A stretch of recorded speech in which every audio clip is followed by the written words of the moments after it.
Hello, Dolphin fans, and thank you for coming on the Miami Dolphins Mood channel. Today, I want to talk about the Miami Dolphins offensive line because in any offense, the offensive line is always the foundation of the offense. So, if in order, it has to be solid in order for your offense to work right. Right? If it's not good, then you're gonna be limited on the amount of plays that you can run, or how spread out you can be. Okay, so it's very important to have a solid offensive line. The Miami Dolphins offensive line has not been solid in years. Like there's been certain positions, like the tackles have been good and the center have been good, but the guards have been horrible. Or when the guards were good, the tackles weren't that good. So it hasn't been solid in a really long time, especially at guard. Okay, so let's get right into it. I'm gonna go over the players that we have, and then after, I'll let you know how I think the offensive line is going to do this upcoming season. All right, so let's start at right tackle. All right, we got Jawan James. This is his fifth year with the Dolphins. We got him in the first round 4 years ago. Okay, he's been good. The only problem with him has been consistency, but he's above average player. Okay, right there on the brink. I think last year, if he would have played the whole season, he would have been close to getting a Pro Bowl. But he got hurt throughout in the midseason or right after midseason. Okay, but he's good in the run. He's good in the pass, but he just needs to get a little more consistent. And if he is a little more consistent, he could be an elite right tackle. I really do believe he's already above average with the inconsistency. So if he does get consistent, like complete, he's not always inconsistent, but there's certain moments that you need him to be the player that he always is, that he usually is. And, those are the things that are messing him up. He's not bad, but he just could be elite. Okay, so we're good at right tackle. He's good in the run block. He's good in the pass block, like I said before. Also, at right guard, we have interesting story there. We got Jesse Davis was announced as the starter before training camp, which caught him off surprise because it was supposed to be a fight between him and Ted Larson, which was the starting left tackle last year. But Jesse Davis, actually, he came in as an undrafted rookie, started undrafted free agent rookie, I think, and his position was tackle. All right, but they moved him up because of the injuries. They moved him over to guard, and he actually impressed to the point where they gave him the starting job before the training camp even started. Well, he has a lot of things to learn, right? But the potential is there. You can see it, but he does need to learn the position. He needs more experience. But last year he started about 6 games. All right, so he has a good amount of experience, and they like the way he plays. He does have a little nastiness to him. And in the beginning when he started at right guard, he looked a little lost. But towards the end of the season, he looked like he knew what he was doing and what was expected out of him. All right, so it looks like there is a good potential there, but that's something to look at because it is a question mark. We still have to find out, but it looks okay. Now at center we have Daniel Gilgore. Okay, and Daniel Gilgore, we got him from San Francisco. San Francisco actually gave him an extension in throughout when the last season was still on, but they picked up a free agent center, which nobody expected him to be a free agent. They picked him up, so because of that, they traded Daniel Gilgore to us, right?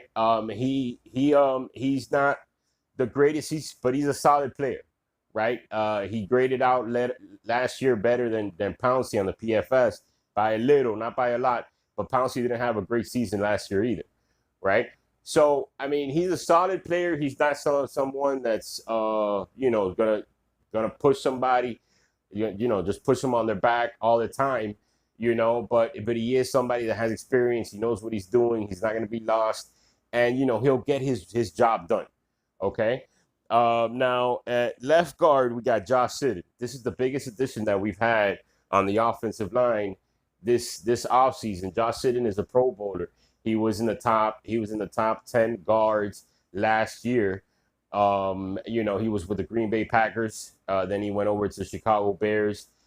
Is a great addition to the Miami Dolphins offensive line, I feel, because the Miami Dolphins have needed a good right guard, guard in general, since Rich Incognito, to tell you the truth. When the whole thing happened, the whole scandal happened. But that was the last time we had a good guard. All right, and Josh Sitton is better than Richie Incognito. Right, so it's even a upgrade from back then when we did have a good guard. This was Ricky Williams, Ronnie Brown days. Okay, so so it's a great addition, and also it's going to benefit Laremy Tunsil on the left tackle, because he needs somebody with that much experience to be able to tell him. And he's been to he was there when they won the Super Bowl. Josh Sitton was, so he could give him that experience and bring that to the table. Josh Sitton is great, one of the best guards at pass blocking. All right, last year was incredible. His run blocking is also above average. So it's a great addition. I feel that it's going to open up the running lanes for us in the season. Okay, he could also coach up Jesse Davis. Give him some experience there. So I'm hopeful on that. And as the season goes along, I think he'll be able to get the chemistry for the offensive line, linked up good, right? Because he's known as a leader, from the time that he's been in the league. Okay, now let's go over to left tackle. Left tackle, we got Laremy Tunsil. This is his third year with us with the Miami Dolphins. It's his second year in the left tackle. Now, you could say that he had about 2 rookie seasons, because his rookie season, he was at left guard, because Brandon Albert was at left tackle. Then the second year, Brandon Albert, they traded him. So Laremy Tunsil moved over to left tackle. So you could say he had 2 rookie seasons. So this will be his second season at left tackle. He does need to work to get better. Okay, he was serviceable, but he didn't live up to his potential last year. But a lot of things happened with the Miami Dolphins, the coach. There was just a lot of things that happened. But last year he didn't play well. He needs to get better at the pass blocking. He needs to get better at the run blocking. He definitely does have the talent to do it. He has all the tangibles to do it. He gets beat on stunts quite more than what you want him to. That's when the DN goes into the guard and the D tackle swings around. But those are things that could be coachable. You just have to know when they're doing them, and when to react, because in a split second, if you don't react in time, then that tackle's gone. So it's just things that are coachable. I'm saying these are some of the things that Josh Sitton probably will help him out with, right? So these are just some things that he needs to work on, but he definitely has the potential, and I'm hoping that he plays to his potential. Okay, and if he does that, then it would benefit the left side, would be a major strength of the offensive line.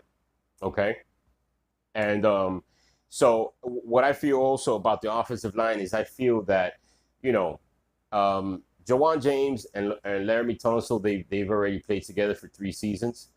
Right, and then you got Josh Sitton, Gilgore, and Jesse Davis. Basically, Jesse Davis was here last year, was with the Dolphins, but they're newer, but they're experienced. I'm thinking that it's going to take them a few games in order to get that sync, maybe through midseason, right? Hopefully, it could be sooner. But I think if they all come together, they have a rhythm and they stay healthy. This should be one of the best Miami Dolphins offensive lines that we've seen in years. And I believe that because of that, we'll be able to run the ball, right? Not have the defense out on the field for so long, because we could run out the clock with the running if we're able to. Because last year we weren't, pretty much, and a lot of things that Kenyon Drake, if you saw the Patriots game where nobody blocked Chung, but he came right in. He just spin that. He made that play on his own. And there were some running lanes, some games, but it wasn't consistent. I think with this, it'll be more consistent. And if we're able to do that, then, our offense is just going to be that much greater. So I do believe that if they sink in, get a rhythm together, right? If they do that, this will be one of the best Miami Dolphins offensive lines in years. So I'm very hopeful on that. If you have any questions, any comments, please leave them down below. Thank you for your time.